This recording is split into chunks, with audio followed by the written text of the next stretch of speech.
haunting since time began. Wrong side paranormal seeks the truth, looking for some kind of real proof. Creaky floorboards and eerie dark mist. Grab your camera and document this.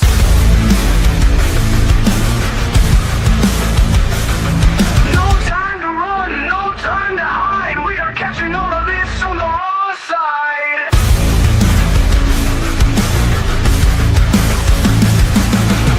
A slamming door causes a fright. A shadow hand appears in sight. Grab your REM pods and your K2s, or anything else you can use.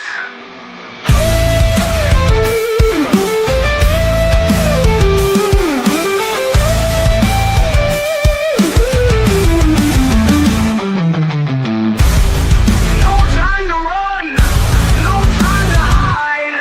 We are catching all of this on the wrong side. A slamming door causes a fright. A shadow hand appears in sight. Grab your AirPods and your K2s, or anything else you can use.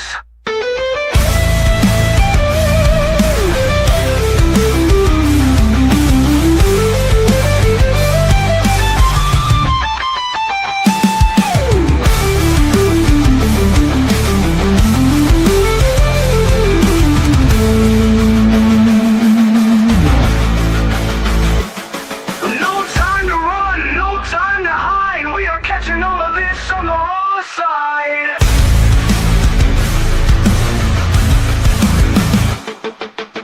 The icy air touches your neck. You feel like screaming, but you stay in check. All rising up to take the magical flight.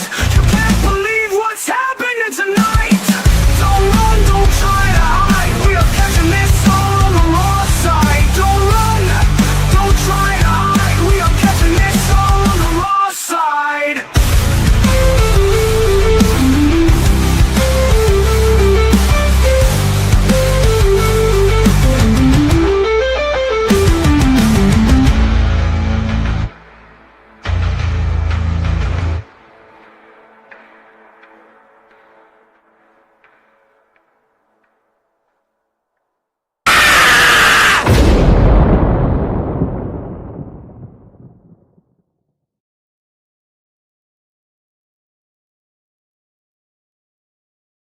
Did I wake everybody up? Hello, hello. Happy Wednesday, everybody. How's everybody doing? I got to use the jump scare once in a while to keep you guys on your toes. So hopefully I got everybody's attention. How is everybody doing tonight? I am so glad that you could join me. That wasn't loud enough. I love that intro. I just do. I love it. I love it. Thank you, Bill. Bill helped me out with that intro and help me put that music together. So it's I just can't get enough of it. It's great. Sorry, Wiz. You know, if you want me to make it louder, I'll have to figure that one out. Let me see who has joined us. And Grace, you know, guys, I love you guys that you showed up to hang out with me and Ryan. It really, really means a lot to me. How's it going, Wiz? Hey, Mystic, Miss Pinky, Sir Pomp, Janice. Hello, everybody.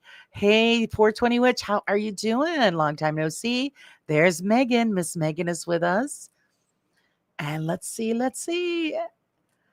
I'll keep going. I think I grabbed everybody so far. And of course, Bill's there in the background. I know he is. And I just want to make sure I got it. If I missed you guys, give me another shout out and I will welcome you in. I promise. But I think I got everybody. Pinky, I think I got her too. So yes. Hey, how's everybody doing? I hope everybody had a great day. This has been just one hell of a busy day for me, just running around, getting caught up on things around the house, you know, and then had to do a couple of haircuts, had to squeeze those in. So yeah, it's hi Pam there. I seen Pam. All righty. And there's Mr. Bill in blue. How's it going, Bill? Excuse me. So yeah, it's just been one hell of a day. And I'm also trying to get some sewing in. I'm working on my new Green Witch costume. So the rest of that come in today. So that's my whole day tomorrow will be sewing. And, you know, thank God for sewing machines because, yeah, you know, the arthritis, you know. And I hope everybody is doing well. Please, guys, remember to hit that like button, a comment, and all of that fun stuff. Either during or after. Megan says, I love the Bridgewater Triangle lore. Yeah, it's great. I've had Ryan on before, and it's very interesting. And seeing that he's just been there and was reliving it and going through some new stuff, I wanted to bring him back on so we all could enjoy in the adventure as well. So without further ado, you guys, let's welcome Ryan to the stage. Hello, Sir Ryan. How are you? Hi, Laura. Thank you for having me on again. Oh, you are so very welcome. Thank you Hi, for coming back. everybody. It's great to have you back on, and we appreciate it.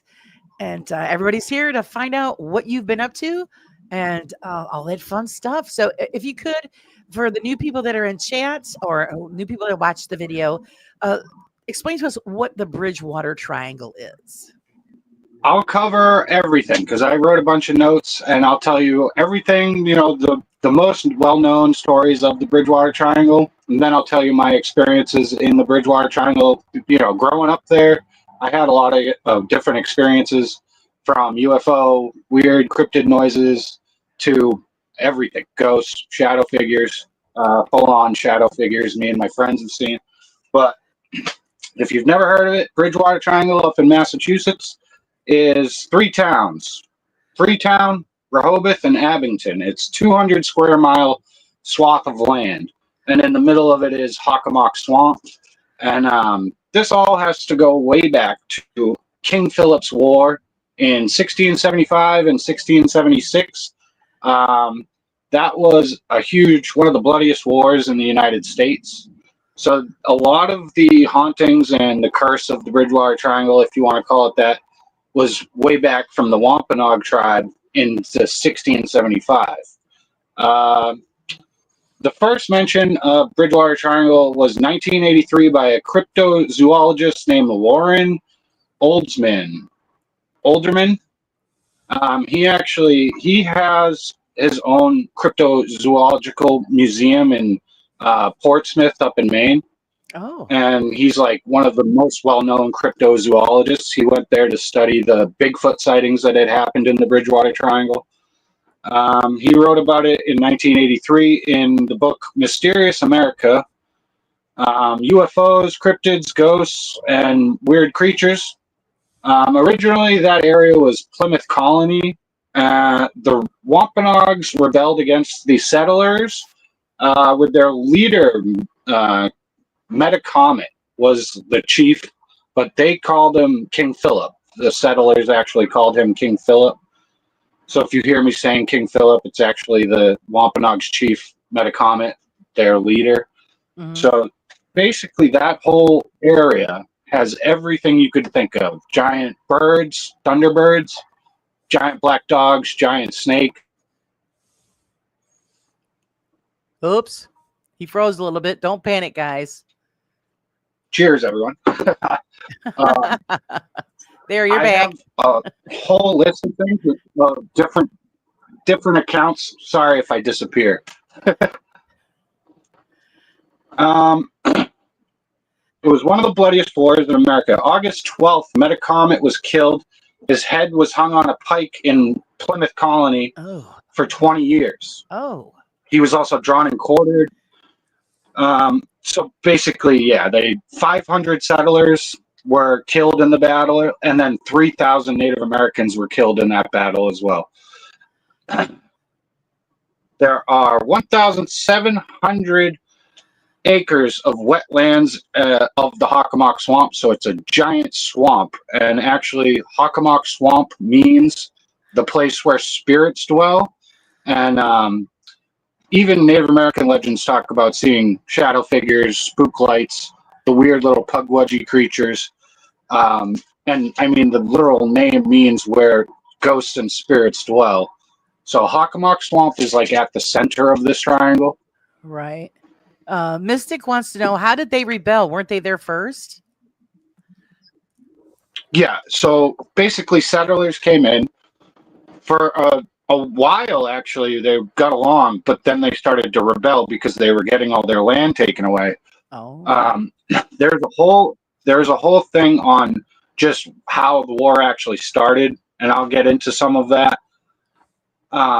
I'm not really sure exactly why the war started. It just was land grab and people taking over the natives' land. So I think they started fighting. There's no like definitive proof of what actually started this whole battle between them in King Philip's War. Let's see. There's supposedly 1,000 graves that are supposedly 8,000 years old in the Hockomock Swamp, and they have found some of the Native American burial grounds out there. But since they're 8,000 years old, they're ancient graves. So, and it is a swamp, so not too many people have actually gone and excavated that. There are 3 Bridgewaters in Massachusetts. So it's actually East Bridgewater, West Bridgewater, and Bridgewater. So that made its own little triangle of weird occurrences going on in just the Bridgewater towns. Lauren Coleman has the Cryptozoological Museum up in Portland, Maine. In 1970, a Bigfoot report from a Bridgewater police officer. They were tracking what was called a giant bear running.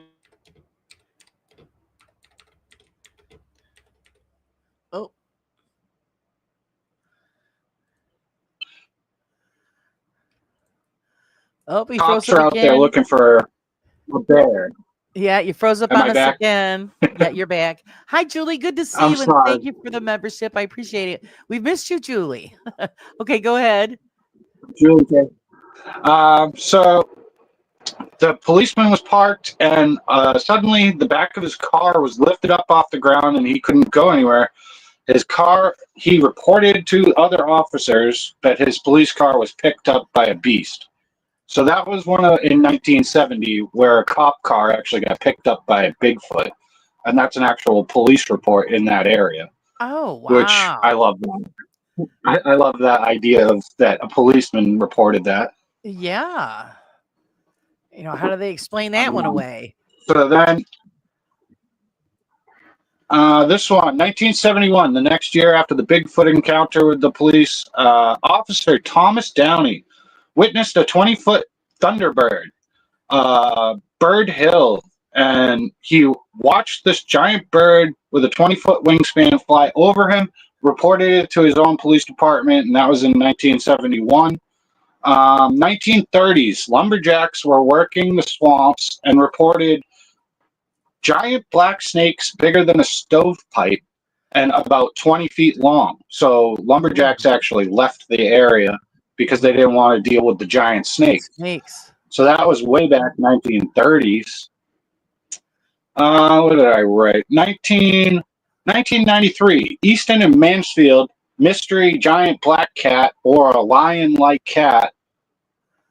Police tracked the cat, only finding footprints, but many reports in the area from Easton, Mansfield, and Abington.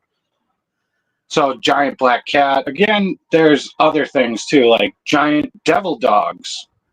Kane Phillips, 1976, in Abington, reports a giant wolf killed 2 of his horses, ripping their throats out, saying the wolf stood almost as tall as his horses. When the police actually went and did an investigation, the horses had their throats ripped out, and the guy actually shot at the giant black dog, and he called it a devil dog. He said he doesn't know if he hit it or not, but it just kept running into the woods and disappeared. Wow. So now some of these, like Thunderbird, I've had my own personal experience. I'll tell you after I tell you all of this stuff about the Bridgewater Triangle. Let's see. Police searched for 3 or 4 days, only finding big cat prints. The footprints leading to different back roads. No evidence of a giant cat was ever found except for... Oh, am I gone again? Nope, you're still here. I hope not. You're still with us. Hopefully you can hear us. Yeah, Bill, that's funny. Back. Yeah, we were hearing you. I'm sorry if I keep this. That's okay. This one was one of my more interesting ones. I just love this story. William Russo or Bill Russo in Rainham. He was walking his dog by the power lines when he witnessed what they call pugwudgies in the area, and his dog was freaking out. Usually not a timid dog, and the pugwudgie actually talked to him and said, "E want you here," and was trying to talk to Bill Russo, and that's an actual report from one of the old power lines where it just goes to high T's with the old power lines, walking his dog, and all of a sudden a little 3-foot furry creature walked out and started talking to him. And other people have witnessed the pugwudgies, the little, basically they're tricksters or like elves or goblins. I'll talk more about that in a second. Let's see. Oh, I'm sorry if I keep disappearing. You can hear me okay, though? We can hear you. Yeah, it's still working. After that one, 1990, police called, you want to chew the dog freaking out, blah, blah, blah. Oh, this one's interesting. A girl from Brockton, 1916, resident Evelyn Packard disappears on a canoe trip, and weeks later, she was actually found under Skim Milk Bridge, which was an old Native American rock bridge built across a dam. And police have no clue what happened, why she drowned, what happened to her. So for weeks, they didn't know where she went. 200 searchers went looking for her, and she wasn't found till weeks later. Skim Milk Bridge also has what's called Solitude Stone. And that actually has a poem carved into the stone. And for a long time, people didn't know who carved into the stone. Right. The poem goes, supposedly Reverend Otis Payne carved that stone. And it says, "All ye in future days who walk past, not loved who with the beauty hummed his cheerful parting beam, but to beauty, I forget, that he wooed his quiet solitude." And nobody understands what that poem means, but I think it does have something to do with the spook lights and the paranormal. It's a really weird one. Like, they find stones and ancient petroglyphs and hieroglyphs. There's different rocks around the area, perched rocks, the devil's footprints. I'll talk more about that. Let me finish this little page, and then I'll talk more about the carved stones. Lake Nippanicket, the Nip. Many reports of Bigfoot have been seen, or a group of orangutans next to the Nip, which is Lake Nippanicket. It's kind of hard to say. Right. So phantom fires will be seen on the edge of the lake. The lake is only 8 feet deep, but many people over the years have drowned, actually, including one of my friends has drowned in that lake. And it's only 8 feet deep. There's like probably 10 people that have just disappeared into the lake. So that's a very weird one up in that area. Spook lights, the abandoned railroad tracks. So on the abandoned railroad tracks, you'll see spook lights. I've personally seen that. I'll tell the story after I read more of this. I'm trying to just go through my notes of this is all the stuff I've known about in the Bridgewater Triangle, a lot of the stories. So the spook lights are like Will o' the Wisp or like fairy folk, or some say the pugwudgie can control the spook lights and have them float through the woods. That's a legend from a lot of different countries, areas all around the world, different orbs of light. Let's see. The orbs usually are blue, white, yellow, or red. Me witnessing some of these spook lights myself, I've only seen a blue one and I've seen a white one once. And that was right in my parents' backyard up in the Bridgewater Triangle. Right. So having the experience, I do believe those spook lights are actually a real thing. Do you think that the colors have any significance? So with like UFO stuff, I have heard that different colors mean different things. If you're spotting a UFO and say it's an orange UFO, it is scanning for biological life. Green means it's just passing by. Blue means something else for a UFO. So I think the spook lights go along with something like that. Oh, Maybe the colors do mean something. And I've always heard red was like it's angry or dangerous, right. which I have seen a red orb UFO before over here in Yorktown, Virginia. Oh, okay. I'll tell you all my stories after this. I still got 2 more pages. Let's see. 1979, 2 reporters were searching UFO sightings in the area of the Rainham Dog Track. So the Rainham Dog Track, I have gone to the abandoned railroad tracks and walked around and Uh-oh. to Gotta be love inspecting the track. technology. Okay, go ahead. Caught that on camera before. Sorry if I disappear. Something also just blew up outside. I don't know what that was. Uh-oh, that's not a good thing. So the 2 reporters, it's some car backfiring. At first I thought that was a gunshot. Oh, okay. Sorry. So 1979, Well, if you duck 2 down really reporters quick, we from know what's going on. from Boston. if I disappear, there's Yeah, we know gunshots. he's hit the floor. Yeah. So 2 reporters from Boston going to the dog track to actually see if they could find any evidence of flying weird UFO stuff. One of the reporters was actually an old Air Force pilot, so he knew what he was looking at, and actually over the dog track saw what was a giant baseball home plate shaped UFO, or what nowadays we call a TR-3B, the triangle UFO with a light in the middle and 3 lights on all the triangles of the side. He was an Air Force veteran. When the craft flew over them, he said it was so low that he could throw a rock at it. Let's see. Thank you, Susan, for And that sharing was out Ryan's actually channel. Yes, thank you.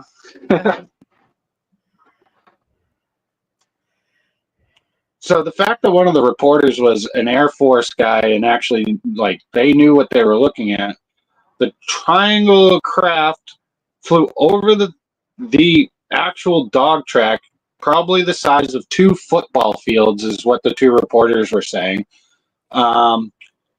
Derek Holt in 2011 caught footage of these weird lights in the sky near the dog track in Rainham, which Rainham Dog Track, I've gone out to the abandoned railroad tracks. I have seen weird lights in the sky before.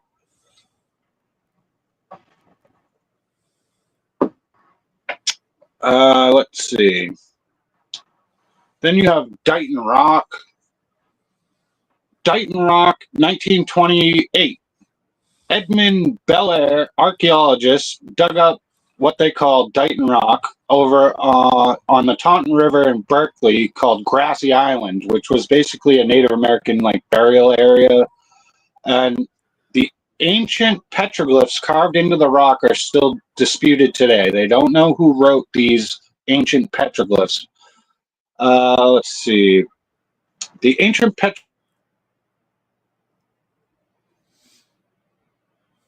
Oh no, gremlins again. None of the photos that they took actually came out. They couldn't get any recordings. The cameras wouldn't work. Pictures wouldn't come out. They also dug up some substances out of the ground that would disappear in their hands. It was like red ochre, but it would just disappear. And they thought that had to do with some type of curse or something like that. Right. Photos didn't develop. So now Dighton Rock, I've actually been to Dighton Rock. I haven't got to look at the rock. It was closed there. It's in a little pagoda. It's in its own little house. and it was closed during the the lockdowns. So I didn't get to go look at the rock. I do want to go back to that someday though and check out the rock myself. But that was, they believe that was 1511. That rock may have been carved. Science can't explain who made the carvings. It's either Native Americans, Phoenicians, Norse Viking, or the Portuguese. Ancient inscriptions still are misunderstood. There are many magnetic anomalies around that area of Dighton Rock. So high magnetic fields, weird stuff dug up and disappearing when they dig it up. Photos wouldn't come out. They don't know if it was Norse Viking or Portuguese or Native Americans who carved the rock. So that's just one of my favorite. I love the idea that we have no idea who made these carvings on this big ass rock. Right. Julie wants to know, what is a pugwudgie? Pugwudgie is basically a little goblin creature. They're in the Wampanoag myth and folklore. Goblins are a similar type of thing, or even gremlins, like that type of thing. They're tricksters, and they have abilities. I'm getting to that. Let's see. Bill. It's on here somewhere. Bill says it's a delicious cake. It does sound like Pugwudgie. We're having pugwudgie for dessert. I know, Pugwudgie dessert. Where was I? Let's see. Native Americans, Phoenicians, Norse Viking, magnetic anomalies. Oh, profile rock. This actually fell down not too long ago. I forget when it fell, but there was a profile of a Native American that was carved into a big rock, and it fell down. But profile rock, place where the Native Americans had, sacred grounds. It has fallen since. Perched rocks, devil's footprints. There are handprints in stone. There are also other carvings of faces in stone. Different towns too. Freetown had one, the lady in the rock. And usually it's just the profile of a face. But a lot of these are gone now, either from construction or just falling down over many years. But those sites are actually really cool. I never got to see Profile Rock. I always wanted to, but I didn't get to. It fell before I could. Oh. Let's see. Near the end of King Philip's War, Anawan Rock, which is I've actually done an investigation there. Very, very creepy spot. That's in Rehoboth at one of the corners of the triangle. And Anawan Rock was the last place where the Native Americans were held up that were left at the end of King Philip's War. A guy named Captain Benjamin Church raided Anawan Rock, capturing the last of the rebellion of the Native Americans. Chief Anawan surrendered to Benjamin Church. So at this rock, you could hear Native American voices. Phantom fires have been seen. You'll hear footsteps. Native American ghosts have been seen. Actual apparitions of Native American ghosts have been spotted.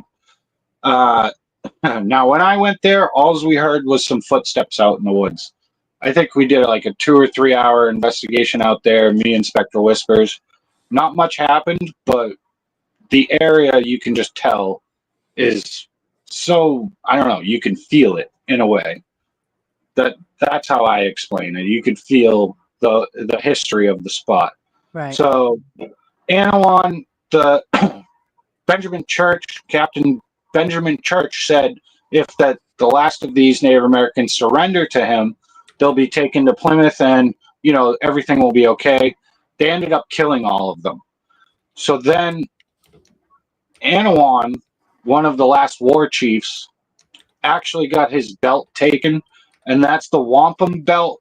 And until the wampum belt is returned to the Bridgewater Triangle area, that whole area will be cursed. That's another part of the legends that instead of being safe and, they just killed them after they captured them, and Church lied. He left for a couple days, and when he came back, they were all dead and their heads put on a spike. Oh, So that's probably part of why the whole area is cursed. Let's see. that would be a good reason. Yeah, that's a whole nother thing with different areas around the whole United States that have similar stories. If you look at Point Pleasant, Chief Cornstalk, and all of that type of stuff, even in Tennessee, where else? Utah. There's a lot of similarities to other stories across the country. With like my map in black, I've looked up a lot of stuff over the years, and it seems to kind of correlate with a lot of other stories of Native American deaths and wars, and it seems that this is like one of the first ones that started some of this cursed land. Or let's see, surrendered, they would be okay. Instead, they were all killed. Church left for 3 days, and then when he came back, the belt of Anawan was gone, and their heads were hung on pikes.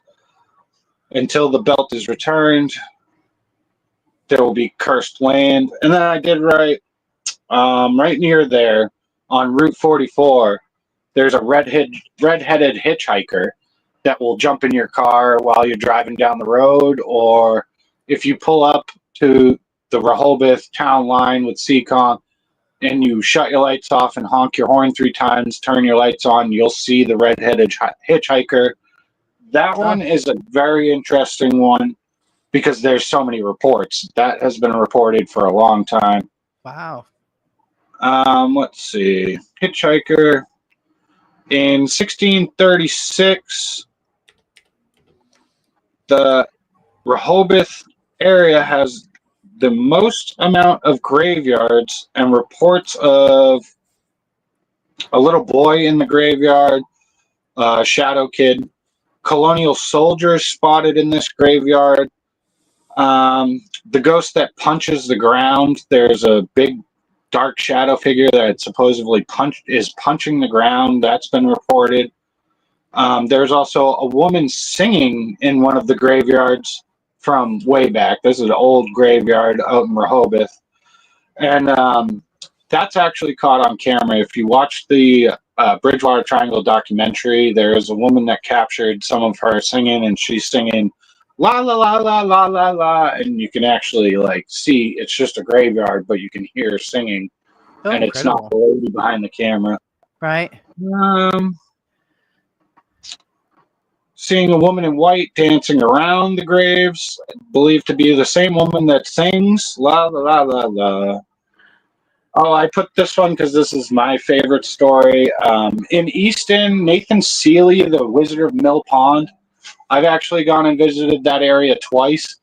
Nathan Seeley was into witchcraft and demonic satanic stuff, and he had a book.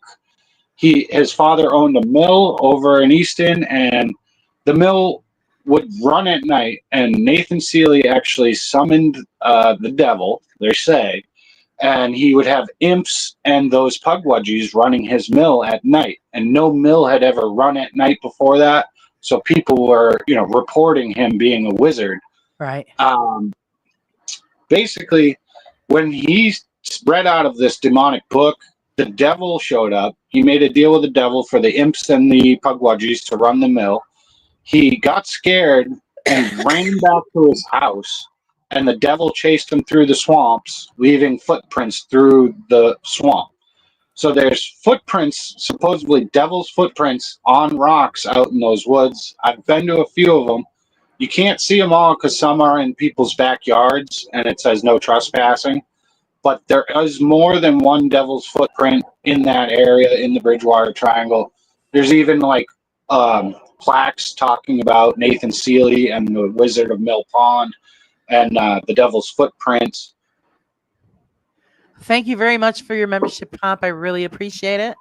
And also, thank you for the donation, Pomp. We've got a little something special for you.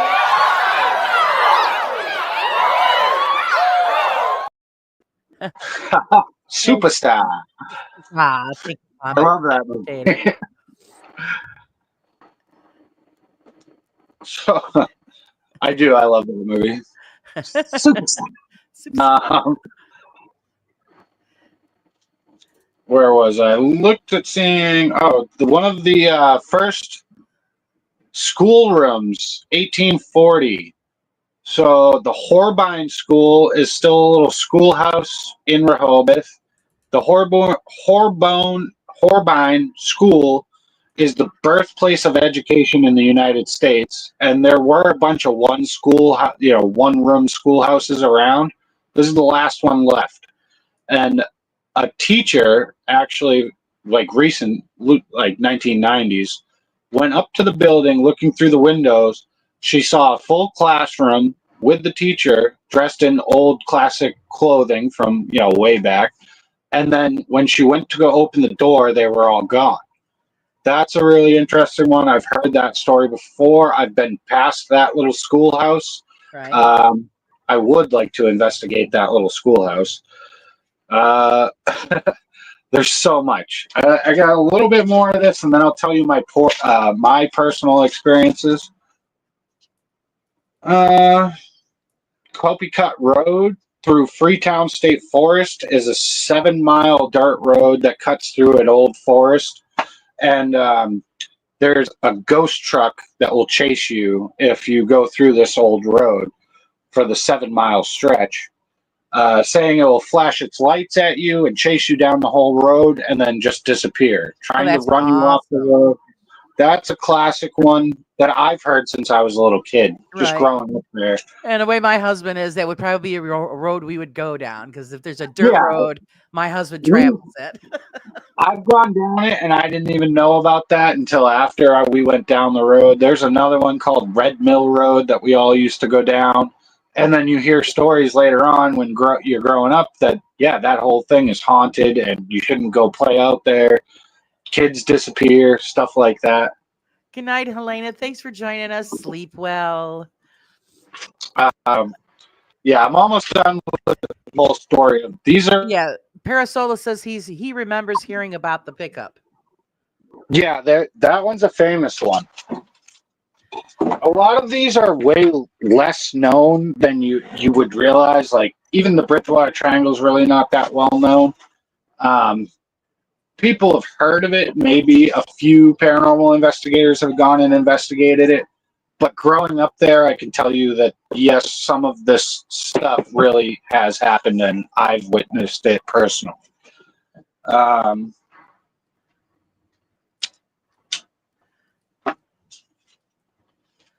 okay, so I read all that. The truck, Freetown State Forest. Hi, Big Freetown Stu. State Welcome. Freetown State Forest is a 10,000-acre state preserve.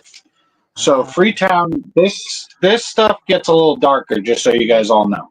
All right. Freetown And State Forest gets really weird. I did write a bit about it.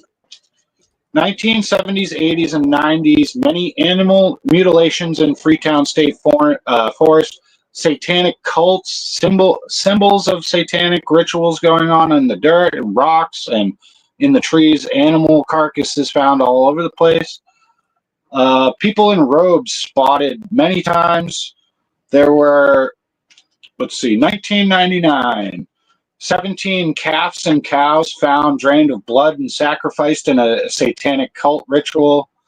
1979, Doreen Levick, hands tied to behind a tree and her head was crushed, believed to be a satanic ritual. Another woman was found 3 months later, Barbara Raposa, found in a similar way, tied to a tree, her head gone. yikes.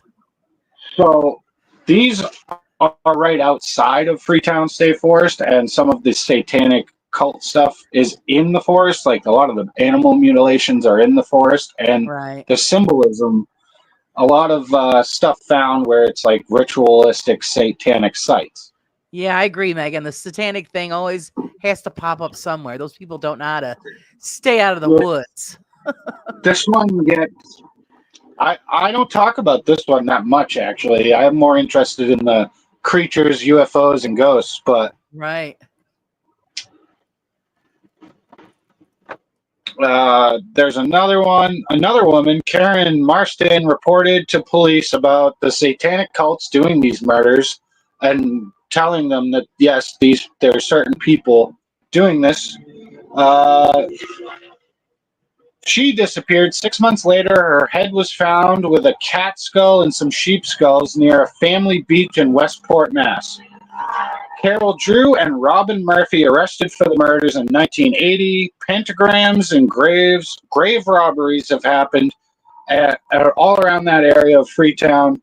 5 different grave robberies. One was people taking skulls.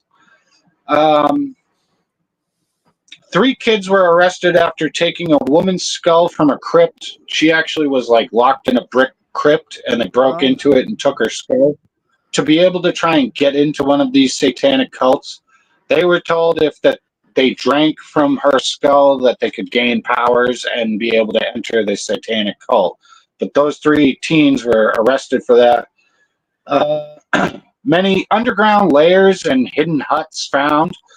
In 2012, the underground bunker was found with satanic symbols still carved into trees around the area.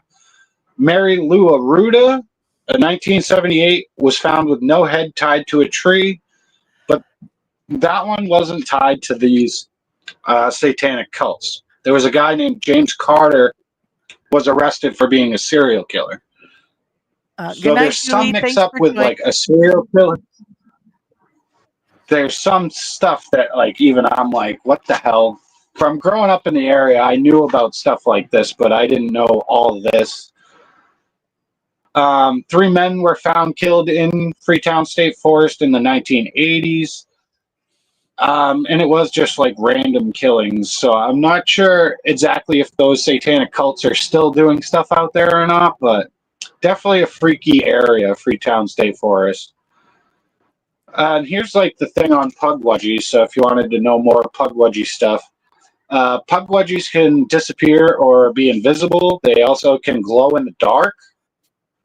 They can control orbs of light, or what we call spook lights, to make people follow the spook lights into the woods, trick them, make people get hurt. And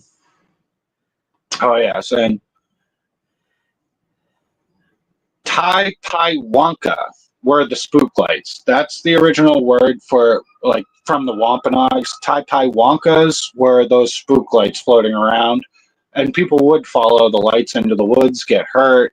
So basically, the pugwudgies were tricksters.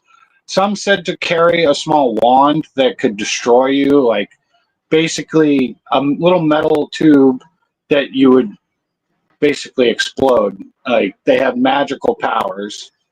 They also said that they were controlled by some shadow figures. The pugwudgies worked for shadow beings in the woods. Or there's another one called hide behinds in the Bridgewater Triangle. And these are shadow figures, usually like 8 feet tall, with claws that hide behind trees and wait for people to walk by and snatch people. Yeah, Megan. Yeah, there's some scary stuff. Megan saying that she would follow the pugwudgies. Yeah, I would too. Because I'd be wondering, what the hell is Don't that? follow the spook lights. Don't follow the spook lights. It's a trick. Don't follow those little trickster pugwudgies. So pugwudgies are actually 3 feet tall, usually covered in fur. Some have a wand that could kill you, or even like they shoot magical stuff. 2008, Maureen, I didn't write her last name. An investigation group went out into the Hockomock Swamp. A woman, Maureen, in 2008, said to be possessed by the pugwudgies, and it took 3 men to hold her down. You could actually see that, like they talk about that in the Bridgewater Triangle documentary. Very freaky one. There was another woman that talks about getting a picture of a pugwudgie, and it does just show like what looks like a little gremlin's face, and it's kind of blurry, so you're going to get people saying, well, it's just pareidolia or whatever, but it looks like a little gremlin's face. And I've always loved that whole pugwudgie story of little weird creatures out in the woods with magical powers. Parasola said that there's some pugwudgies behind the Hinsdale house by the offering tree. Yeah, there you go. See, yep. Strange lights seen in the woods. After she was recovering, the woman in white. Oh, there's a woman in white at the Freetown State Forest. There's a cliff, and it's like, just a big rock drop off. A woman in white has been seen jumping off the ledge. People refer to her as the woman in white, and they say that she was waiting for a guy to come, and he never showed up, so she committed, SA and just jumped off. And that's a classic. Everybody knows the woman in white. Good night, Plum. Thanks for joining, and thanks for your membership and donation. I appreciate it.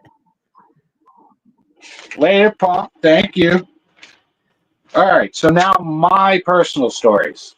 I figure I'll just start with Thunderbird. Before you get into that, I've got a question for you. Now, seeing you said that is the swamp in the center of the triangle? Ask questions if you want about it. Right, ask your question, guys. But is the swamp in the center of the triangle? And do you think that the swamp has something to do with everything that's going on there? I think it's more of what happened in that area with the battles, and I don't know, even the Hockomock Swamp was always spooky and had spirits dwelling there for thousands of years from the Wampanoag legends. Weird creatures have always been reported there, and that was from Wampanoag legend to our legends when we first got here, just coming over on the boats and settling. I don't know exactly what the whole reason for the war was. I think it was just land disputes, but yeah, the swamp has a lot to do with it, and people have said swamp gas for the spook lights, but that doesn't make sense. I've seen spook lights out in my parents' backyard, just a baseball-sized blue orb floating through the woods and then disappearing. I've also seen other lights out in the woods, the abandoned railroad tracks, walking with a few friends doing an investigation out there, and we seen what looks like a lantern walking towards us on the path, and then nothing. There's nobody around for like a half mile, and we're just kept walking. Like, wait, where was that light? Why? We thought we were going back to our area where we had our investigation set up and everything. There was nobody around. The legend of the guy who walks the tracks was a railroad worker who got killed while checking the tracks and walks the tracks with a lantern. Very interesting one. What's that? Ghost Light Bridgewater Triangle. That's what I called it on my channel. Right. Spectral says, and behind the dog track, we saw that one spook light. That's actually caught on camera, and we still can't explain that. And I was with 3 other people, and Spectral Whispers was there. We all thought we were getting back to where we were sitting, like we had chairs set up. We were still a half a mile away from anybody. So there was no flashlight up in the woods on that trail. It's an abandoned railroad track, so you could see straight down the tracks. I don't know. I think my dad told me that story when I was a kid. The abandoned railroad tracks has a railroad worker walking the tracks with a lantern. And I was probably like 10, you know what I mean? And he told me a ghost story. Right. I think every area that has any tracks has got the same kind of story. And then me and her experienced it. So it's just one of those legends you go, holy crap. I never thought we were going to get anything like that. On that same night, we got something that sounded like a monkey out in the woods. And there's no monkeys out in Massachusetts in the world. Well, that you know of. Not that we know of. Nowadays, you don't know what the hell somebody's brought home. I did say owl at first, even in the video, but it just doesn't make sense. It does not sound like a regular owl. I've never heard that kind of noise before. Even doing my own live, my dad sent me something, and he hunts. So out at his deer stand, he heard screaming, and somebody sent him a video of the screaming. And on one of my live chats, I'll show it, and you can actually hear something screaming out in the woods. It sounds like I would say Bigfoot screaming. My dad moved his deer stand and doesn't go back out there anymore. But my dad does not believe in this shit. Like, he doesn't care.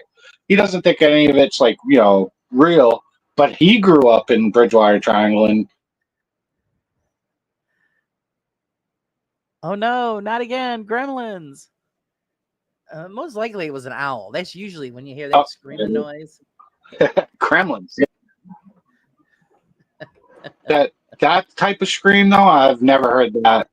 You can hear it on, I believe I talk about it on, it's a live chat I called the Bridgewater Triangle and the Pugwudgies or something. Right. So I read through all my notes. So I'll tell you about Thunderbird. I've had, what else? So I was like 10, maybe 11.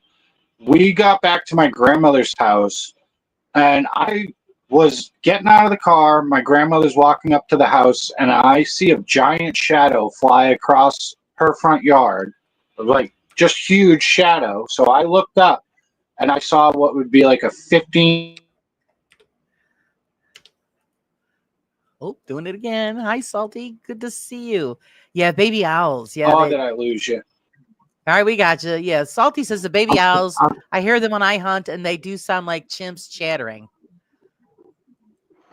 So yeah, maybe that one. But I've heard what sounds like a guy screaming out in the woods. I have scary screams out in the woods. That was at my sister's house in Taunton. There's something just screaming out in the woods. That's not the only time. That I've had it 3 or 4 times, and I've caught it on video. So it's not just like one occurrence. I know what owls sound like. I know what foxes sound like.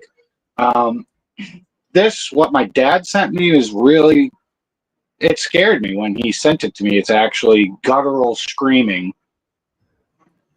Right, like Bill says, yeah, bobcats have a terrible scream. Yeah, they do. The bobcats has a horrible scream. You might see lynx or something like that up in Mass. They said giant black cats have been spotted, so maybe it is like a giant black cat has happened up there. So my first shadow person was actually in Bridgewater Triangle. Me and my friends went to Paul A. Dever, and Paul A. Dever was an old insane asylum with broken down buildings. And before that, it was an army camp. Before that, it was like a Native American camp. Paul A. Dever was an insane asylum that shut down. We weren't supposed to go there. I'm like 16 years old. Me and 7 friends went there. It's like getting close to Halloween. Right. We went into the tunnels. There's underground tunnels that connect all these buildings. There was like 13 buildings left. And so you're walking for a few miles underground. When we were leaving, got to climb up out of this basement window, and it's like chest height, and you got to climb up and out. All 6 of us watched my friend Casey climb out of this window, and somebody's standing outside the window. Oh. It was probably 4 feet tall, full shadow figure of a kid, even like wearing an old hat, like an army hat or something, right. Like colonial army hat, and starts to run. And you could see the grass move. I put my hands up. I thought we were going to get in trouble by security. Girls next to me screamed. My friend Adam goes, "Who the fuck is that?" And then we all watched him run into a building across this field, like people jumping up and out of the window. You could still see him running across the field into a brick wall and gone. We went over to the building for a half an hour. We all looked around. He ran into a brick wall where the building was completely sealed off. You could not get in the building at all. It was all boarded up. The doors wouldn't open. Right. That was my first shadow figure. Right. And I'm Mystic. Thanks for joining us. 16 years old. Man. Right. Yeah, that's pretty cool. I've seen other things, UFOs in the area. My first UFO was actually up in Maine. I saw a giant orb with my sister and 3 friends on the beach. and it was a giant orange orb, kind of like looked like the sun, but you could stare at it, and it was so close over the lake that you could see the reflection of the UFO off the lake. And this thing was bigger than like a small house. And I've even interviewed my sister about this, and she tells like a very similar story. From what I remember and from what she remembers, it's a little different, but this thing zoomed off into space at super speed. I waved at the UFO, and my friends were all freaking out. We ran back to tell our parents. None of them believed us. I had dreams for weeks afterwards that I was in the place of the UFO waving down at my friends on the beach and my sister waving. And it still happens sometimes. I'll have that same dream, especially after I had one in Yorktown last year. I was driving through Yorktown. I thought what was an airplane coming in for a landing. It looked like an airplane. Then it turned into a red orb and zoomed off. My GPS had glitched. I was on the back roads of Yorktown in Virginia, and then I'm in the middle of nowhere, like 7 minutes from my destination. I'm doing deliveries, and I'm at the Yorktown airport, and I'm freaking out. The guy in front of me slammed on the brakes too, and we both saw this big red orb shoot off into space. After that happened, I had the recurring dream of waving down at my sister and friends on the beach in Maine. I've had so many things happen that I can't really discount anybody else's stories, especially in Bridgewater Triangle or the weird that happens. Some of these accounts are true with weird creatures, UFOs, ghosts. Right. Not everything's pareidolia. No, I agree with you. Yeah, there's just stuff that goes on and it's just unexplainable.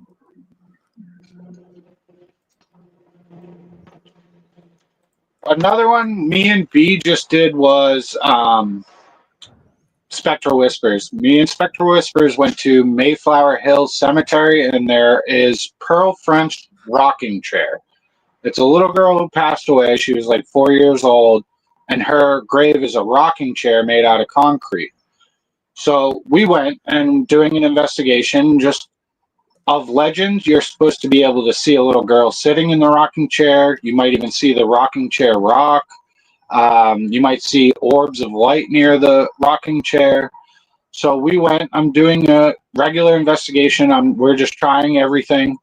One of the first things that majorly happened was I had put my K2 under the rocking leg chair, and it slid backwards about 3 or 4 inches while I was looking at it. You can even hear it, and it's almost on camera. It's kind of like I'm looking at one direction, and then all of a sudden my K2 slides. It should not have moved. It was stuck under a rocking chair leg. I still can't explain that. When I did an S-Box section, session, we got some little girl voice saying kitty, and we had put out one of those Boo Bears. She had a Boo Bear, and it's supposed to light up like, the K2. Right. And I was like, well, I just heard that. A little girl say kitty. Maybe she's talking about the Boo Bear. And that right after that was when the K2 moved. She had Spectral Whispers touch some of the toys on the rocking chair, and my REM pod went crazy. And then it didn't do much after that, and we were both like, all right, maybe don't touch the stuff on the rocking chair. You're pissing off the little girl. Yeah, something. So just coincidences, maybe, it could just be this or that, but when you see an item move, like personally, I watched that K2 slide backwards. It should not have. There was not that much wind. Right. Did you catch any of that on a camera or nothing? Getting something on my... Yeah, it's all on that. It's a live chat. Me and Spectral did the whole investigation. Great. And then we went to the Witching Tree. The Witching Tree is a whole nother one that is another legend in the Bridgewater Triangle. It's actually right outside the Bridgewater Triangle, but the Witching Tree in Halifax, the 16th and 17th century, said to be witches hung at this tree the tree is bent over and completely bent over, like pointing towards the ground. It's said to be because of the evil from the witches being hanged from the tree, that they pulled the tree down to point to hell. There's a Bonnie and the Perkins family. There's actually graves of the witches buried under the switching tree. And Bonnie was a witch, and she was buried there underneath the hanging tree. The Perkins family, the whole family's buried under there. Another story, a witch's heart was torn out and thrown into the area, and the tree had grown from the witch's heart. That's an interesting one that I wrote down just because I didn't read that before we went there. Right. But I didn't really get to do an investigation at the witching tree. It was just, we went there, huge storm happened, and we were there for maybe like 25 minutes. Right. Yeah, I definitely want to says get back to that one and do an investigation. Right. Susan says she saw you live while you were doing that, and she goes, and there was thundering. So maybe that was stirring up something. Yeah. That whole family is buried under that tree, and they said in the 16th century that they were hanging witches from that tree, and either the tree bent over because of the weight and pointing to hell, or the weight of the evil from the witches. And I don't believe the Perkins family were witches. I think maybe they just got hung because they thought they were witches, but still a really interesting story in that area. I would love to get back there and do another investigation. Most likely they were probably healers and herbalists and stuff like that. And, using herbal midwives, remedies, and then getting in trouble. Anybody that did any of that kind of work, they always ran to them when they were sick. But then when weird stuff happened, they got blamed for it. Yep. It's same type of deal as Salem. The real gallows hanging tree is still out there. I've been to that spot. I've been to Salem during Halloween. I don't suggest going to Salem. Do not go to Salem during Halloween. It is insane. Susan's going. After or before, way before Halloween. Right. Susan and Carla are going. I wish I could go. It's going to be great. I had fun during Halloween, but it really is. There's so many people, you can't park anywhere. It's just for fun. A lot of people dressed up. There's some crazy, concerts. Right. Now there's a hotel, the Carter Hotel, I believe, or something like that I did go into during Halloween, and we had some weird knocking on the door. It wasn't my hotel room. It was one of my friends, and nobody at the door. Maybe it's kids fooling around, but it was a very creepy hotel. Apparently, where Carla booked to stay, she told me is supposed to be haunted. I forgot what she said it was, so maybe it might be that one. It might be. You have to book that a year in advance. I'm looking forward to hearing, her and Susan telling us about the adventure when they go. Yeah, I gotta go investigate with Susan one of these times I get back up to Mass. Yes, she said she wants to go with you. I would take her to the abandoned railroad tracks by the Rainham dog track, because I won't say you're guaranteed, but you're probably going to have an experience. Right. The Hawthorne, I don't know. Spectral, I didn't. I forgot what she said. Hawthorne? Yeah, that might be the one in Salem, the Hawthorne Hotel. It might be it. Yeah, Susan, I don't know if you remember which one she's booked at, but yeah, her and Susan are going to meet up for Halloween there, so that's going to be fun. That whole area is haunted. What people don't really talk about, though, is Ipswich, Massachusetts, had just as many witch cases. I think it was 17 or 19 people hung or, burned, or one guy even was crushed by rocks. Oh, yeah. No, actually, I read about that. Yep. That's a tough one. That was a guy, William something. I can't remember all of them because I was just they would add a rock. That was bad. That was bad. They were slowly crushing. Yeah, they did some really messed up stuff. Yeah, they did. Or like when they used to tie them up and throw them in the water. So that's one near here in Virginia. The last witch dunking. So they dunked witches, right? The Witch of Pogo. Shirley. Oh man, I can't remember her name. I've been to her statue. I can't remember her real name. The Witch of Pogo in Virginia was the last witch to be dunked in the ocean. They tied a Bible, a 15-pound Bible with chains around her neck and threw her in the ocean. She survived and actually lived her life out near here in Virginia until 82 years old or something. She even had a cabin. That's a famous story around here or in Virginia. Pocahontas was around here. Towns burned down around here, pirate lore. Blackbeard's head was hung on a pike near here, actually 5 minutes from my house over in Hampton. Right. So there's so much history. I look at everything, and all this stuff kind of does tie together, usually back to Native American stuff or just old curses or legends of witches. It all seems to tie together, and that's throughout the whole United States and in other countries too. Right. Willow of the Wisp. 420, which says Grace Sherwood. Was that the woman's name that survived? Grace Sherwood? Yeah, Grace Sherwood was the last witch dunked in Virginia. There you go. You were right. So, oh yeah, Megan. Yet that's the wrong time, but the wrong kind of hung.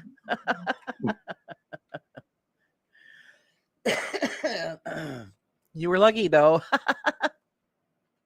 Whoops, he froze up again. I know, am I back?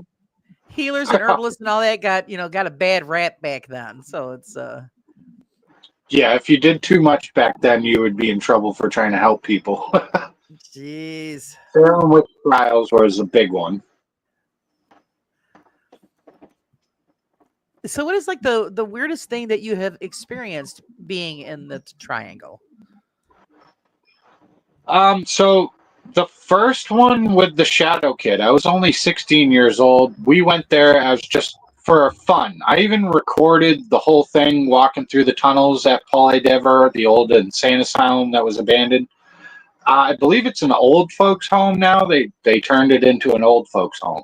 Right. But when I do saw that with that all shadow buildings. figure, I didn't believe in ghosts. I didn't believe in much at all. But when I had 6 other people with me, and the other person, Casey, my friend, climbing out the window, was like this far away from it. He didn't see anything, he said. And he's climbing out the window and didn't see it, but all of us behind him could see a shadow figure. And Oh, I put my hands up. People screamed next to me. I still can't explain that. That's just one. I should interview my buddy Wayne. He was there. That's my best friend. An old girlfriend was there with me. My friend Adam and Casey were there with me. Another girl, Nicole, she's gone now.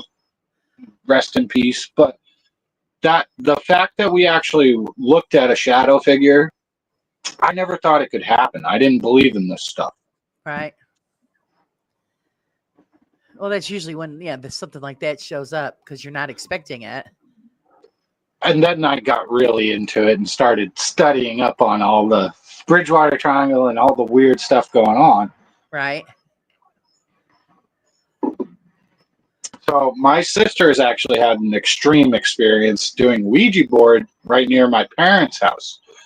What we didn't realize when we were kids, when she recorded it on my old Hi8 camera, and her 2 friends did a Ouija board session, and Native American drumming can be heard, chanting. You can see the lights flickering. The girls run out of the room. And for a good 2-3 minutes, you can hear this Native American chanting and drumming going on. The Ouija boards just sat there. My camera sat there, and the girls are gone. I watched this video. It's on one of my old Hi8 tapes. I have to have it transferred, and I'll eventually put it up. I've talked about it before, but it's very expensive to have tapes transferred, and I have to find the actual part of one of my hundreds of Hi8 tapes. Right. I have 150 hours of old tapes, so I can't do them all because for 1 hour it's $65 to have it transferred. So Yeah, I have to find the right one. Right. But Very expensive. My sister threw away her Ouija board. She stopped doing anything with witchcraft. She doesn't want anything to do with paranormal investigating. I've talked to her a few times. I've even had her come with me on an investigation one time just for fun. She just never liked it after that. They got that freaked out that they never wanted to do anything with it again. For months after, at her friend Angela's house, that had poltergeist activity. What we didn't know was 38 Native Americans less than a quarter mile from that house, where like down the street from my parents' house, is a Right. Native American burial mound. There's 38 guys unnamed from indentured servant, poor farm stuff buried in a Native American burial ground. And behind that house was an old Native American encampment. I don't think they knew that. They just were doing a Ouija board for fun. And then some serious stuff happened. Now, of course, these are just stories from me and my sister and stuff, but it is first-hand account or second-hand account from my sister. My parents have told me stuff. My dad's had weird stuff happen. He still doesn't really, he's not into this stuff. Right. But with like screaming in the woods, and he moved his deer stand. My sister probably would talk about that a little bit more. I don't know if she would go on an investigation with me. Maybe. If I could get her to, I will. Hey, Carla. We were actually just talking about you. What is the name of the hotel that you're going to be staying at in Salem? And Hawthorne does sound familiar. Spectral says there's one in Lakesville to Burial Ground. I have pictures, I think. Yeah. Me and her went to Anawan Rock, and that actually we did hear footsteps out in the woods. And Spectral Whispers and me were just doing regular investigation like I usually do. It's not that we really caught anything. It was the feeling of the area. And that was the last place that the the war chief, Anawan, was with the last remnants of the rebelling Native American of the Wampanoags, where, what's his name? Church. I forget his name already. But they got taken from that spot, and reports of seeing Native American shadow figures, and phantom fire is a big one. Like, you don't smell anything or hear anything. It's just a phantom fire out in the woods.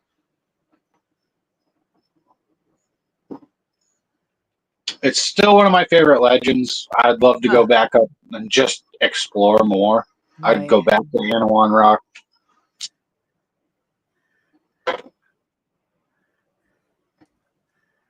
I don't know if she heard. It's kind of if Carla heard me. Carla, what was the name of the hotel that you booked for Salem? We're trying to figure out if you said it was a haunted one, so we're trying to figure out if it was. Would you say the Hawthorne? I think it is the Hawthorne, the one I was in.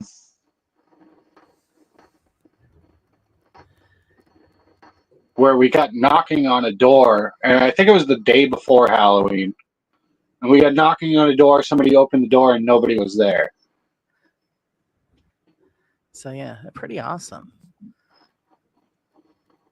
So what else is have you experienced in the Triangle? Well, a UFO. Actually seen weird lights in the sky a couple of times. I think the big ones, though, really were the spook lights floating through the woods right behind my parents' house. Some, you could say they're small UFOs, but I do believe that those might be spirit orbs. They project their own light, and they're usually baseball size, maybe basketball size. What I saw was like baseball, maybe softball size, and it just floated right through my parents' backyard and then disappeared. I've seen a yellow one and I've seen a blue one, and then the lantern light out on the abandoned railroad tracks was another one that I still can't explain. That one's on camera with Spectral Whispers, and yeah, it's so much that I can't deny what I've personally witnessed out in that area. It gets to the point of I can't just keep telling the story. I need my friends or other witnesses to talk about this. If you watch the Bridgewater Triangle documentary, a lot of those stories I've heard what I would say Bigfoot, shadow figures, UFO. I've never seen one over the dog track, but near my parents' house, I have seen weird lights in the sky, triangle shaped lights. Right. It's too much for me to not like. I can't justify saying this is pareidolia, this is natural, that's an airplane. I know what airplanes look like. I know what helicopters look like. I've had experiences from Maine, Massachusetts, Virginia. Right. It can happen at any time. One of my last ones at Fort Monroe, I did a live chat and got footsteps walking right up to me at Fort Monroe underneath Quarters One, which is where Abraham Lincoln stayed at the old fort. And you can actually hear footsteps walk up to me. I jump up and go, "What the fuck?" and look around. There's nobody around. There's no way I could do anything to make that happen during a live chat. That would sound like somebody walking up and then turning around and walking away. Wisdom has a question. It says, Ryan, has it always been this easy for you to talk about this stuff, or is it something that you had to get comfortable with? I didn't talk about a lot of this. I didn't think anybody would care. I didn't think people didn't know about Bridgewater Triangle. People usually just brush off other people's stories. They don't listen. They don't care. I met a kid the other day out on a live while I was looking for UFOs, and it was just some kid named Jake telling me his ghost stories. But he said, "I'm a complete skeptic. I don't believe in any of this." But then he's telling me about almost running over a guy in a brown suit and nobody was there. And all of a sudden he thought he ran someone over, but he wasn't there. And then he also told me another one that he heard someone screaming for help and he ran outside and nobody was there. And he still was saying, "I'm a complete skeptic. I don't believe in any of this." I randomly met him out on a beach. So even the most skeptical people usually do have an experience and they're like, "Well, this one time I had this happen and I can't explain it." It's always one of those things where your natural occurrence of sound, or you could say pareidolia, but it's almost always something where you see it yourself is the most important thing, and then if you have friends with you is another most important thing. You can't really tell your personal stories. Like, I was the only one who saw the Thunderbird when I was 12 years old or whatever. So nobody believed me. But I told my parents, I talked to my sister, and people usually just brush this off. I do believe we can have our personal experiences. It doesn't matter. People are going to take it with a grain of salt and just say, "Well, they were, just Right. imagining things." Which is a pain in the ass. Yeah, pretty I'm much. still looking for this shit. Spectral Whisper says, I also saw a UFO over Bridgewater Triangle at the Skim Milk Bridge. See, Skim Milk Bridge. A lady went on a canoe trip, disappeared, and her body weeks later was found underneath Skim Milk Bridge.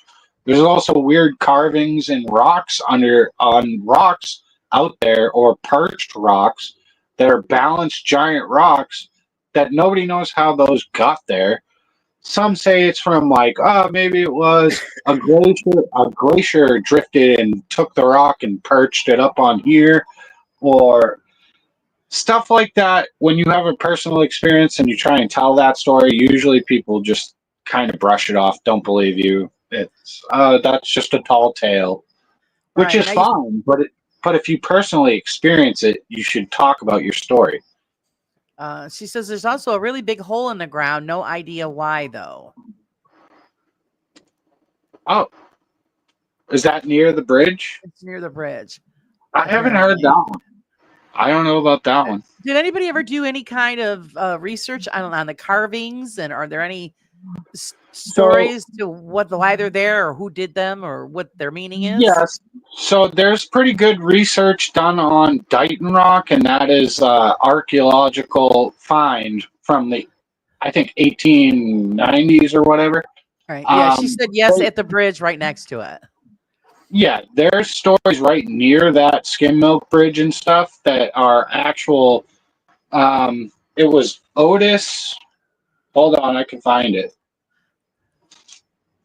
Otis something. I know I wrote it down. It's not the guy from I forgot Mayberry, his is it? name. But there's some reverend Otis something that carved that poem into a rock. But then there are like Dighton Rock. The petroglyphs are believed to be so old they don't know if it's Viking, Native American, Phoenician, or somebody else, Portuguese. There's stuff around that whole area that just aren't archaeologically discovered, that they don't know. Scientifically, they don't know what this is. I will find it. Hold on. Yeah, Spectral says I've been out there to that one a few times. Edmund Belair, archaeologists, digging up Dighton Rock on Grassy Island in Taunton River, Berkeley. Ancient petroglyphs carved into the rock. Photos and archives do not show up. So basically, when he was digging that up, this archaeologist guy did not actually get any photos. They said that was 1928. Wow. 1928, they dug up stuff, and they said they dug up red ochre out of the ground, and it disappeared in their hands and vanished. That's still one of like the rumors, but digging up the rock and then not knowing who carved that rock, if it was from 1511 or if it was even thousands of years earlier, Right. they don't know. They still don't know. But it's got its own, it's a little museum. The rock's sitting in this little pagoda. And it tells the story of like how they found it and what it is. They don't know what the carvings mean. Some say it is Native American. Some say it's Phoenician. Some say it's Portuguese. Some say it's Norse Viking. Right. There are some thoughts for Norse Viking along the east coast of buildings, and like even solstice towers, or like what you would call like a window into like windmills and stuff, and they built the towers into, so the solstice would line up and the moon would come through, or the sun would come through different windows. They do believe that the Norse Viking were here before any settlers from England or Spain or anything like that. So maybe that was thousands of years before that. We have no clue. Right. And you actually don't know what kind of indigenous tribe was living there before the Vikings showed up. Well, the Wampanoag said 8,000 years ago there were burials in the Hockomock Swamp. So that's a long time. 8,000-year-old burials. Right, right. And Spectral then says the profile rock was also thought to be a tribute to the Metacomet, I think, and the indigenous people were known to pray to it. Yeah, so that was a sacred site, and that fell. She's been there. I've never got to go to that. It's gone now. Ooh. But that's a very interesting site. And then there are other what you would call like the outline of somebody's face carved into rocks. There's handprints in rocks in like Freetown, the Devil's Footprints. Lakeville, there's the Lady of White. There's a lady's face carved into a rock. Now, how did they get the name the Devil's Footprints?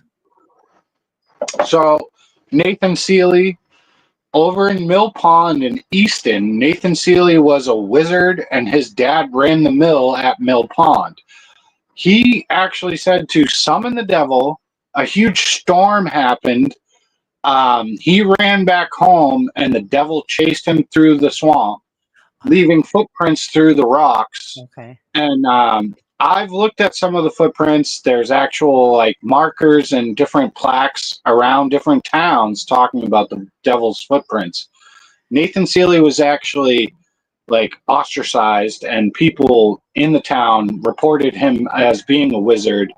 His mill would run at night, and that's one of the big stories I always loved, and very like people don't know about that story. He's buried in a graveyard right near Mill Pond Road in Easton, and there's also a castle over there, Borderland State Park. There's a big castle over there that's supposedly haunted.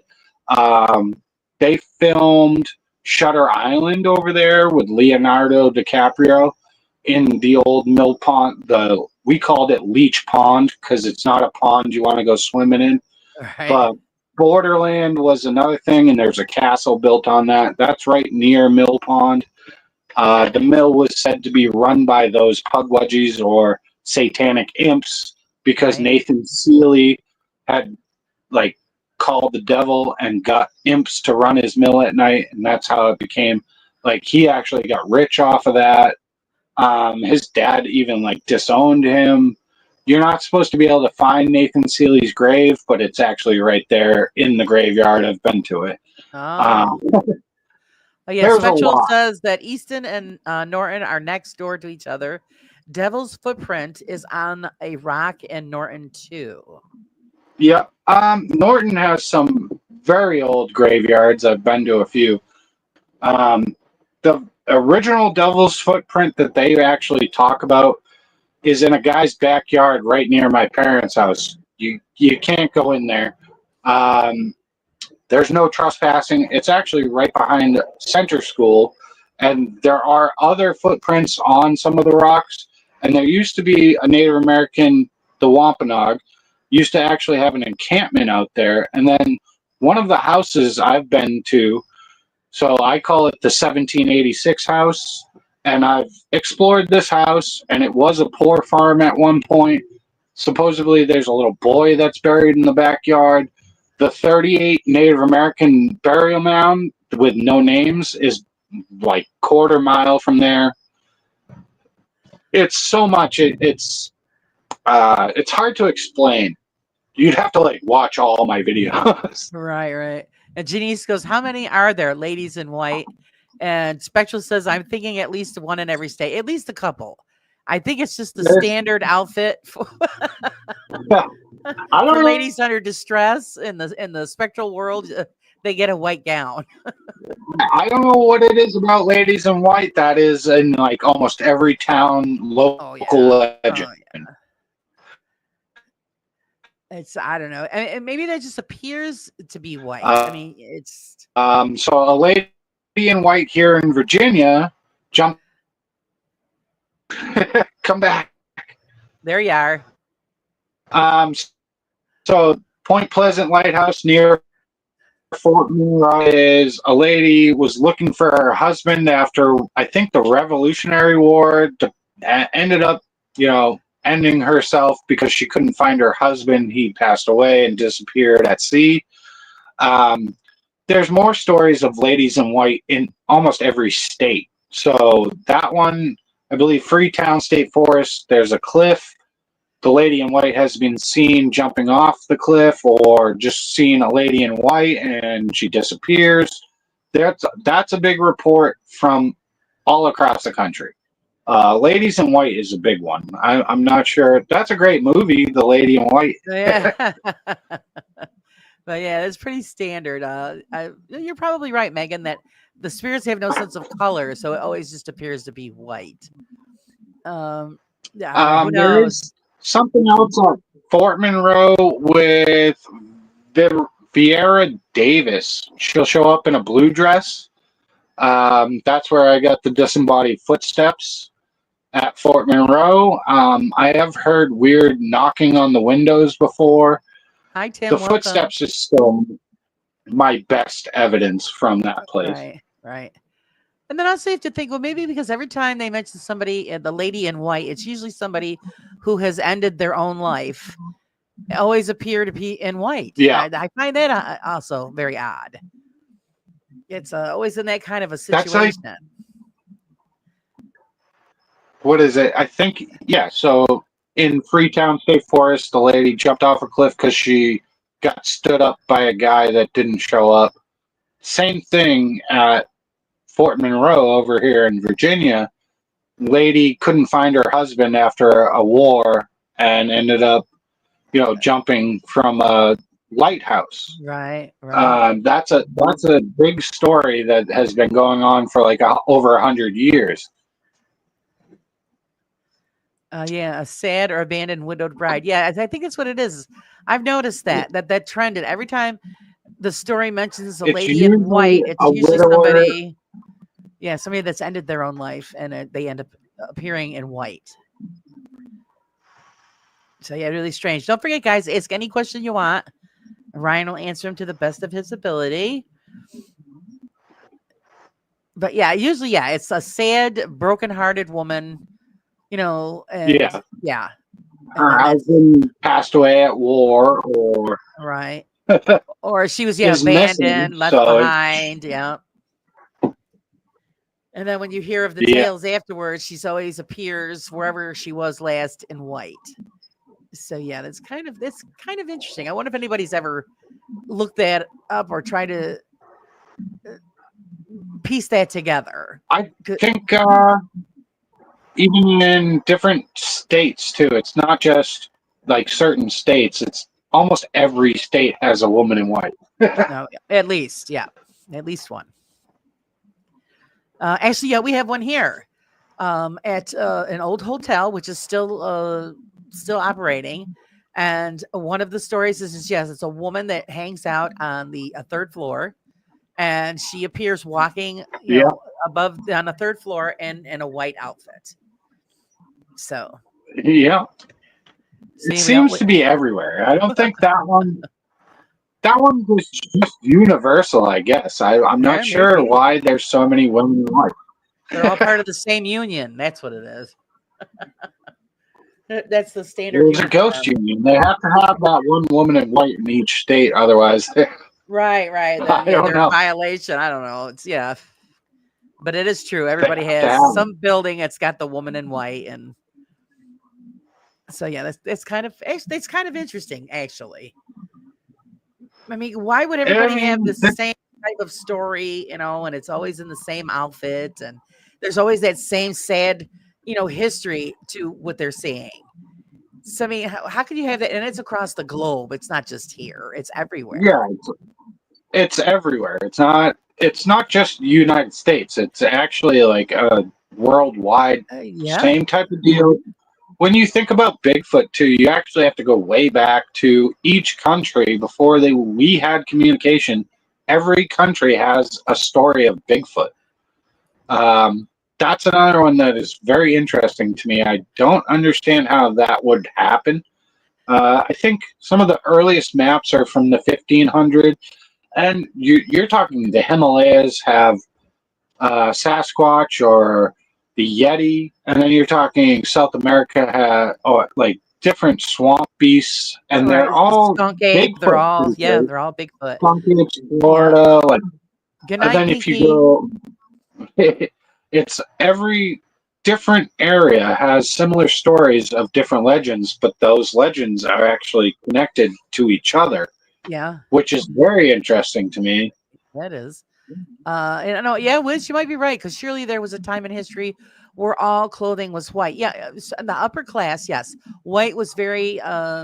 It showed your status. The richer class always wore white to functions, and even to like their garden parties, everybody was dressed in white. So you've probably got something there. All right, Megan Yeah, says she's got a question. She said, any question? So yeah, my sister is like, okay, Ryan, what bra size am I? I don't know. I said he could answer to the best There's of his one I knowledge. don't know. I don't know how to answer. Let's see, I'm gonna guess. I have 32C. no clue. Oh, Yeah, there you go. C or 32C. No, I'm about an A. I have no clue. So that stumped us, got us on that one. I don't know that one. What the question was wrong, Dragon, or how we answered it. Hi, Tina. Welcome, welcome. Oh, I was close. Woohoo! I get the cookie. I was close. Good job. All right. Well, usually C is usually like a standard size, so so it wasn't hard to do that kind of a guess. Let's see. Medieval times, upper class were bright. Oh yeah, in the medieval. You're right. There were gaudy colors to show their status. Yes, they loved purple and reds and yeah. But I'm talking more blue like and the purple early was like 1800s. royalty. The early 1800s and stuff. It was whites and stuff like that.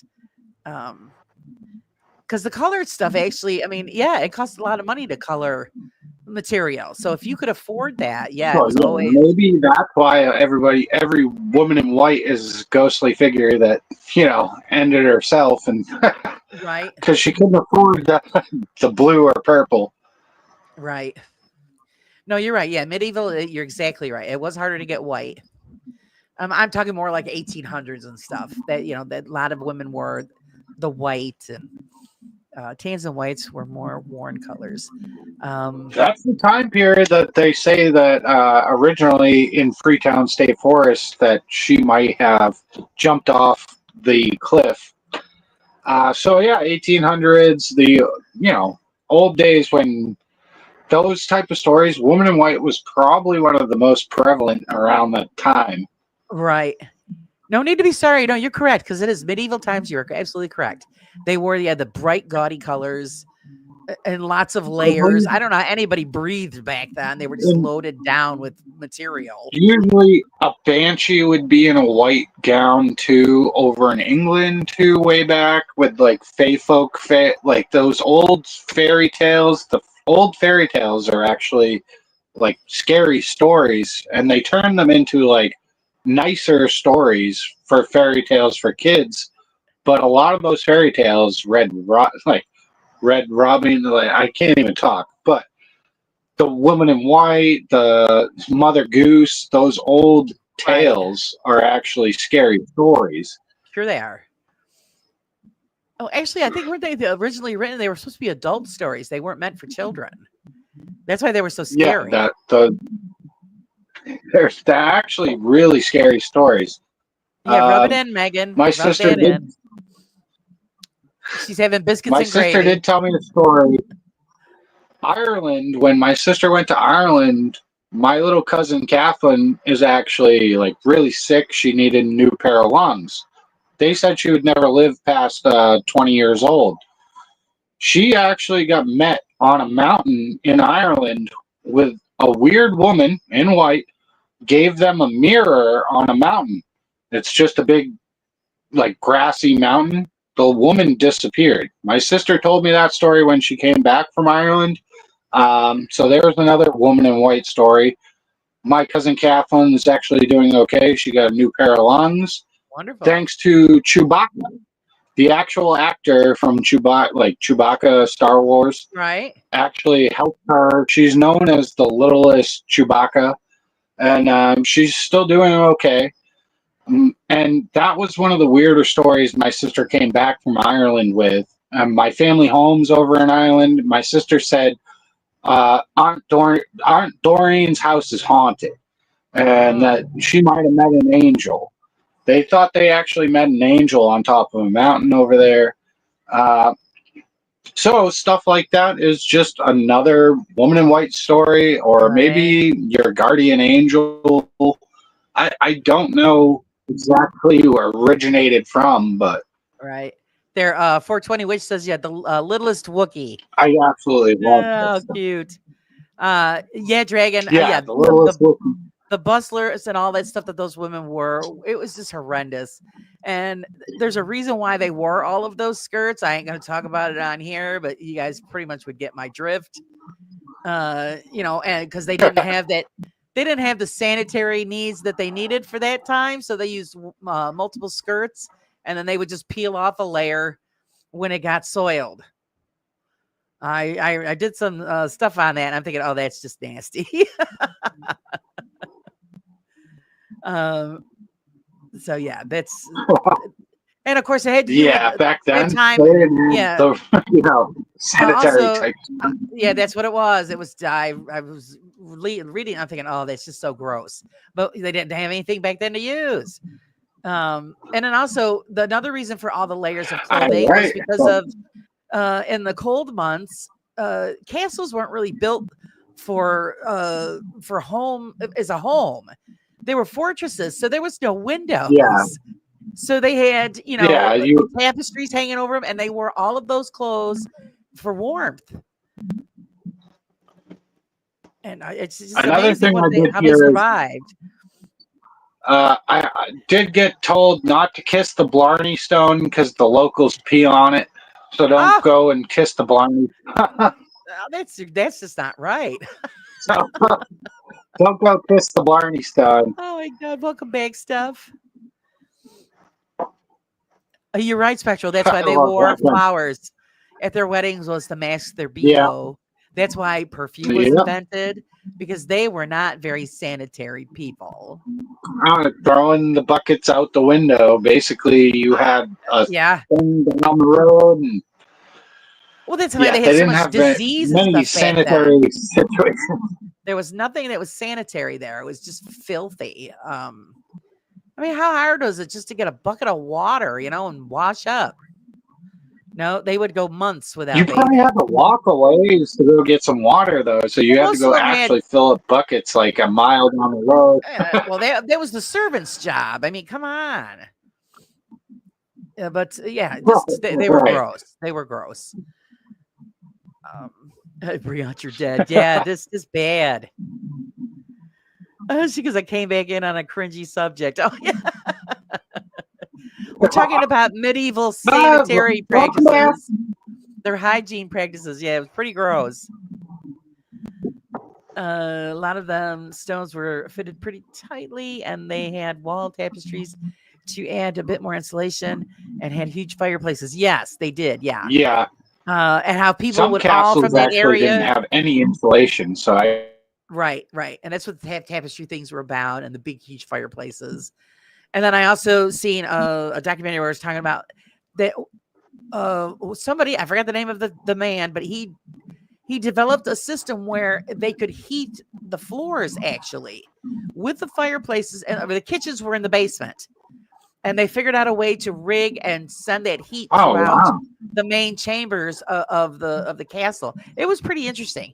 I wish I could remember the name, but it was really interesting. That's awesome. That's awesome. I love that. Yeah, Steph, but that wasn't before, until later. Medieval, they pretty much just let it run its natural course, and they would just take off one skirt and go with the next. It was disgusting. So, when I seen that and read that, I'm thinking, oh God, thank God we live in the times that we live in. Yeah, at least we have the toilets. We don't actually have slop buckets. And I see this the difference between like the medieval period and those people and the Native Americans. The Native Americans knew they were clean. They know how to keep clean. They knew what they had to do to be clean, and they didn't have disease until the white man showed up. So we were just a bunch of dirty old people. Yeah, we did cause a lot of disease when we came over here. Yes. Well, even today, they tell you don't go into the rainforests. You can't, because if you got the sniffle, you could wipe out a whole tribe, because those people don't have those germs. You're not supposed to go to certain places without certain vaccinations because of indigenous tribes. Some people do contact some of those indigenous tribes. That gets crazy. Some people get in trouble. Well, some don't come back. Just going and trying to contact indigenous tribes. Because some of those people, what you're doing is actually giving them an illness. Yeah, well, you either end up dinner or you just disappear. You could do that, yeah. The cannibalism stuff, that's freaky. I think there was, I heard a while back about a preacher who was determined. It was a young man determined to speak with these natives, and they kept, shooting arrows at him, trying to chase him off. And then Yeah, eventually he just disappeared. So they got him. What they did with him, I yeah, don't I heard know. about that. Yeah. Uncontacted tribes are supposed to be left alone. Yeah. And he kept pestering them and pestering them. And he didn't return. He was a young man. He was foolish. But that's his own fault. Yeah. I mean, that's the problem with white man. You're forcing your beliefs on people who have their own beliefs, their own gods. The Leave them belief system alone. shouldn't be. No, you shouldn't actually invade another country like that. And then you're also giving them illnesses and your own religion. The like some of the stuff with Hellier. So Hellier is about goblins in Kentucky. I do believe that has something to do kind of with the Bridgewater Triangle with like the Pugwudgies. Goblins coming out of a cave and attacking people. You have a whole slew of different states that have similar stories of weird little creatures coming out and attacking people because you're taking over their property or their Right. land. It's been throughout the years, and it's all throughout every state in the United States. So yeah, that's really Megan. Well, I guess you could look at it that way. I'm not going to read what you said, but yeah, it could be considered that, I guess. And Steph, I agree. They probably made alphabet soup out of him because they figure, well, he keeps coming back. And see, he was DoorDash, is what he was. But that's just I, ridiculous. You hate to see things like that happen to somebody, but when you I were do chasing believe it off, was one of the Rothschilds or one of those. oop, we lost him. Oh, dude, you're coming back. Hold on. There you are. Am I here? Yeah, you're here. Am I back?